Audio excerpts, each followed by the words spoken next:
দেখছিলাম বাংলাদেশ চীন বাণিজ্য নিয়ে আলোচনার জন্য স্টুডিওতে আছেন Bangladesh China chambers of commerce and ইন্ডাস্ট্রিজের সাবেক সাধারণ সম্পাদক আল মামুন মৃধা। জনাব আল মামুন মৃধা, এ সময়ের বাণিজ্যে আপনাকে স্বাগত। ধন্যবাদ। প্রতিবেদনে আমরা দেখছিলাম, যেমন আপনার কাছে আরও জানতে চাই, চীন সফরে যাচ্ছেন প্রধান উপদেষ্টা, তো এখানে আপনাদের তথা ব্যবসায়ীদের প্রত্যাশা আসলে কি? আমাদের প্রত্যাশার জায়গাটা তো অনেক বড়।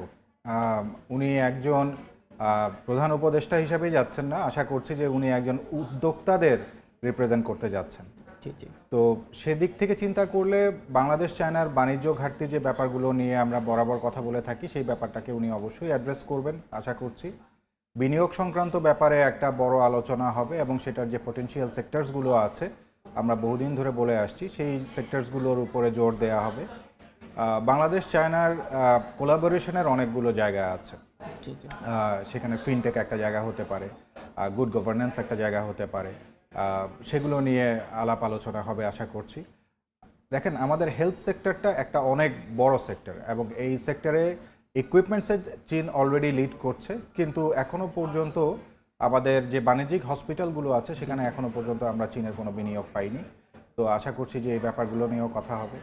ব্লু ইকোনমিতে একটা অপার সম্ভাবনা আছে বাংলাদেশের জন্য, তো সেই ব্যাপারগুলো নিয়েও উনি অ্যাড্রেস করবেন। সাস্টেনেবল ডেভেলপমেন্ট বলতে আমরা যেটা বুঝি, সেই জায়গা নিয়েই কথা হবে, কারণ আমাদের প্রধান উপদেষ্টা সাস্টেনেবল ডেভেলপমেন্টের একজন বড় প্রমোটার সারা পৃথিবীব্যাপী। আশা করছি যে সামনের দিনের যেই বাংলাদেশের বিজনেস এনভায়রনমেন্ট থাকবে সেটাকে ওভারঅল ডেভেলপ করার জন্য, আমাদের যে ওয়ার্কার্স আছে তাদের স্কিল বাড়ানোর জন্য, আমাদের টেকনোলজি ট্রান্সফারের যে ইস্যুসটা আছে চায়না থেকে, এই ব্যাপারগুলোতে উনি এমফাসাইজ করবেন। আমাদের বিশ্ব দরবারে বাংলাদেশকে ব্র্যান্ডিংয়ের জন্য যে ধরনের হেল্পগুলো দরকার হয়, আশা করছি যে উনি এই ব্যাপারগুলো নিয়েও কথা বলবেন এবং বিভিন্ন ফোরামে চীন যাতে বরাবরের মতো বাংলাদেশের পাশে থাকে সেই ব্যাপারগুলোকে অ্যাড্রেস করবেন। এই তো জনাব মামুন, দেখা যাচ্ছে যে আমরা যদি এই অবস্থানে দাঁড়িয়ে বলি, শতভাগ শুল্কমুক্ত সুবিধা পাওয়ার পরও বাংলাদেশ খুব একটা সুবিধা করতে পারছে না চীনের বাজারে। কেন করতে পারছে না বলে আপনার মনে হয়? দেখুন, চীন পৃথিবীর অন্যতম বড় বাজার এবং ওখানে খুব ইন্টেন্স কম্পিটিশন হয়। সারা পৃথিবীর যত বড় বড় ব্র্যান্ডগুলো আছে তারা চায় যে চীনের বাজারে তাদের একটা বড় অংশ ধরে রাখতে। আমাদের তরফ থেকে বলতে গেলে দুর্বলতার কিছু জায়গা আমাদের উপরে বর্তায়, যে আমরা এখনও পর্যন্ত আমাদের মানসম্পন্ন প্রোডাক্টগুলো নিয়ে চীনের বাজারে ওইভাবে পেনিট্রেট করতে পারি নাই। আর বিভিন্ন রকমের এক্সিবিশন হয়, বিভিন্ন রকমের উদ্যোগ নেওয়া হয় যাতে করে ওদের সাপ্লাই চ্যানেল আমরা পেনিট্রেট করতে পারি, ওদের ই কমার্সে আমরা ইনক্লুড হতে পারি। সেই সব ব্যাপারগুলো নিয়ে কথা হচ্ছে, প্রগ্রেসটা খুব অল্প হচ্ছে। তো আমরা কিছু সমন্বিত পদক্ষেপ নিব আশা করছি।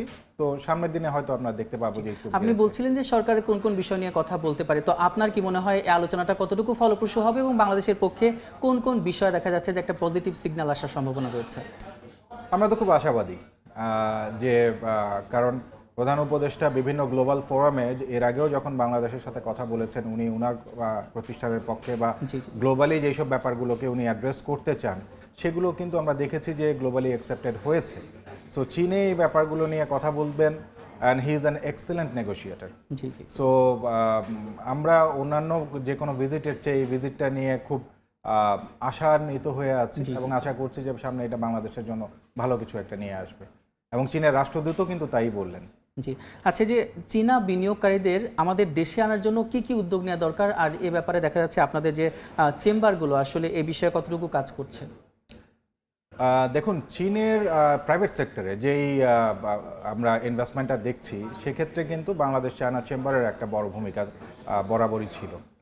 গত প্রায় 10 বছর ধরে আমরা প্রাণান্তকর চেষ্টা করেছি এবং আপনি সেই সূত্রেই দেখবেন যে প্রায় $2 বিলিয়ন আমাদের ট্রেড ছিল, সেখান থেকে প্রায় $26 বিলিয়ন কিন্তু উন্নতি হয়েছে। এটার পেছনে বাংলাদেশ চায়না চেম্বারের একটা বড় ভূমিকা ছিল। কিন্তু এখনও আমরা বেশ কিছু চ্যালেঞ্জের মধ্যে দিয়ে যাচ্ছি এবং সেগুলো নিয়ে আমরা গত 10 বছর ধরে খুব ভাইব্রেন্টলি কথা বলছি। কিছুটা উন্নতি হয়েছে, কিন্তু আরও উন্নতি দরকার। কি সেটা? আমাদের ইজ অফ ডুইং বিজনেসের যে সূচকগুলো আছে সেগুলোতে আমাদের সিগনিফিক্যান্ট উন্নতি দরকার। আমাদের law and order situation stable হতে হবে। যেই রকমের ইনভেস্টমেন্ট ফ্যাসিলিটিসগুলো আমাদের আশেপাশের কম্পিটিটর কান্ট্রিজগুলো অফার করে ইনভেস্টরদের জন্য, আমাদেরকে নীতি সহায়তাটাকে ওই পর্যায়ে নিয়ে যেতে হবে এবং সেটাকে স্টেবল রাখতে হবে, যে একজন ইনভেস্টর যাতে আপনার একটা লম্বা সময়ের বিনিয়োগের পরিকল্পনা করে আসেন, উনি নিরাপত্তার সাথে উনার ব্যবসাটা এখানে করতে পারেন এবং উনার যে অর্থটা উনি এখানে লগ্নি করেছেন তার বিপরীতে যে প্রফিটটা আছে সেটা যাতে এখানে উনি যদি আমি নিয়ে একটু যেতে বলতে পারেন। চাই, এখানে তো বললাম যে তাদের সাথে আলোচনা হবে, কিন্তু বাংলাদেশে সেই ধরনের বিনিয়োগের পরিবেশ তো তৈরি করতে হবে। তো সেখানে কোন দিকে নজর দেওয়া উচিত বলে আপনি মনে করেন? আমাদের সুশাসন, দুর্নীতি কমাতে হবে, সুশাসন বাড়াতে হবে, আমলাতান্ত্রিক জটিলতা কমাতে হবে, ইনফ্রাস্ট্রাকচার ডেভেলপ করতে হবে এবং এই ইনফ্রাস্ট্রাকচার ডেভেলপমেন্টের আবার বেশ কিছু সেগমেন্ট আছে। আমাদের এসেনশিয়াল ইউটিলিটিসগুলো আছে, আমাদের লজিস্টিক সাপোর্টসগুলো আছে, আমাদের পোর্ট ম্যানেজমেন্ট আছে, আমাদের ট্যাক্সেশন পলিসিস আছে, এগুলোকে আমাদের সিগনিফিক্যান্ট ইমপ্রুভমেন্ট করা। আপনার কাছে শেষ প্রশ্ন যে এলডিসি গ্র্যাজুয়েশন যদি বাংলাদেশ পায় তখন দেখা যাবে কিছু কিছু চ্যালেঞ্জ আসবে, তো এই চ্যালেঞ্জ মোকাবেলায় সরকার চীনের সাথে কি ধরনের আলাপ করতে পারে বলে আপনার মনে হয়? অলরেডি আমাদের এফটিএ নেগোসিয়েশনটা অনেক দূর এগিয়ে গেছে, আমাদের ফার্স্ট ফিজিবিলিটি রিপোর্টটা এক্সচেঞ্জ হয়ে গেছে। আমরা আশা করছি যে পরবর্তী ধাপের যে পদক্ষেপগুলো আছে সেগুলো নিয়ে গভর্নমেন্ট আরও এই জিনিসটাকে একটু এক্সপিডাইট করবেন এবং আমরা দ্বিপাক্ষিক বাণিজ্যের যে একই ধরনের সুবিধাগুলো যাতে একটা লম্বা সময় ধরে পেতে পারি সেই ব্যাপারটা ইনশোর করবেন এই এফটিএ নেগোসিয়েশনের মাধ্যমে। জি, অসংখ্য ধন্যবাদ আপনাকে এই সময়ের বাণিজ্যে আসার জন্য। আপনাকে বাংলাদেশ এবং চীনের বাণিজ্য আরও এগিয়ে যাবে, এটাই আমাদের প্রত্যাশা। আমরাও তাই প্রত্যাশা করি।